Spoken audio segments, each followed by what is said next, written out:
আসসালামু আলাইকুম, কেমন আছেন সবাই? হাজির হলাম নতুন একটি পেইন্টিং ভিডিও নিয়ে। ছবি আঁকতে আঁকতে কিছু কথা আপনাদের সাথে শেয়ার করব, তাই ভিডিওটা শেষ পর্যন্ত দেখার অনুরোধ রইল। তবে চলুন শুরু করা যাক। জীবনে সাফল্য অর্জনের পথ পাড়ি দেওয়ার সময় আমরা এমন অবস্থার সম্মুখীন হই যখন আমাদের সাথে সব কিছু খারাপ হয়।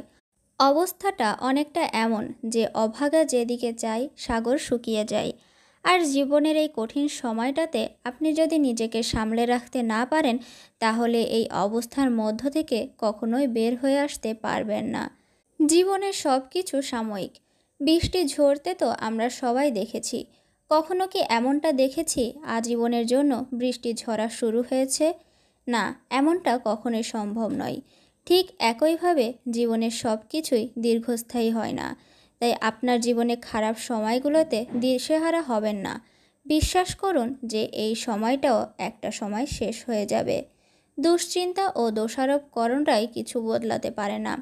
এমন অনেকেই আছেন যে তাদের সাথে খারাপ কিছু ঘটলেই তারা ঠিক কাউকে বা নিজেকে দোষারোপ করবে, কিংবা দুশ্চিন্তা করে খারাপ সময়কে আরও খারাপ করে তুলবে।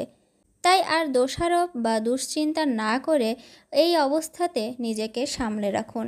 কিছু জিনিস ঠিকই সঠিক হচ্ছে। অন্ধকারে যেমন শেষ হয়ে আলো লুকায়িত থাকে, একইভাবে আপনার খারাপ সময়গুলোর পেছনে নিশ্চয় সঠিক কিছু ঘটছে। আপনাকে শুধু সহ্য শক্তি বাড়াতে হবে। আর তাই এমন সময়ে শুধুমাত্র খারাপ জিনিসের প্রতি লক্ষ্য না রেখে দেখুন কি ভালো ঘটছে আপনার জন্য, সেটা সামান্য পরিমাণ হোক না কেন। আপনি এটা সামলাতে পারবেন। সময় যত খারাপই হোক না কেন, আপনি সব সময় এটি বিশ্বাস করুন যে আপনি এটা সামলাতে পারবেন। জীবন আপনার আর সমস্যাও আপনার, তাই সমস্যা থেকে বের হয়ে আসার উপায়ও আপনাকে জানতে হবে। তাই নিজের প্রতি বিশ্বাস কখনো হারাবেন না। আপনার নিজের প্রতি যত্নবান হতে হবে।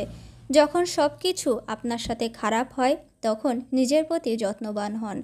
কেননা এই খারাপ সময়ের সবটা আপনাকেই অতিক্রম করতে হবে, কেউ আপনার সাথে থাকবে না। আর নিজের যদি ঠিক না থাকেন, তাহলে এই সময় শেষ হওয়ার আগেই হয়তো আপনি নিজেই শেষ হয়ে যাবেন। তাই ঠিকমতো নিজের খেয়াল রাখতে শিখুন। খারাপ সময়কে মেনে নিন, এগিয়ে চলতে শিখুন। মানুষের জীবনে ভালো এবং খারাপ দুরকম সময়ই আসে, তাই ভালোর পাশাপাশি খারাপকেও মেনে নিতে শিখুন। ভেঙে না পড়ে সামনে এগিয়ে যান।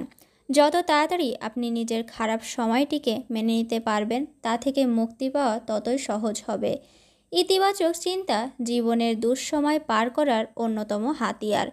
আপনি কি হারিয়েছেন, কেন হারিয়েছেন, সেসব থাকলে কত ভালো হতো, এসব চিন্তা না করে ভবিষ্যতে আপনি কি কি অর্জন করার সম্ভাবনা আছে তা ভাবুন এবং সে অনুযায়ী নিজেকে তৈরি করুন। যা হারিয়েছে তার জন্য অভিযোগ না করে পুনরায় সেগুলো ফিরে পাওয়ার চেষ্টা করুন। এই তো কথা বলতে বলতে আমার পেইন্টিংটাও প্রায় শেষের পথে। আজকের পেইন্টিংটি আপনাদের কাছে কেমন লাগলো অবশ্যই কমেন্টের মাধ্যমে জানাবেন। ভিডিওটা ভালো লাগলে আপনাদের পরিচিতদের মাঝে শেয়ার করতে পারেন। আজকে এ পর্যন্তই, ভালো থাকবেন সবাই।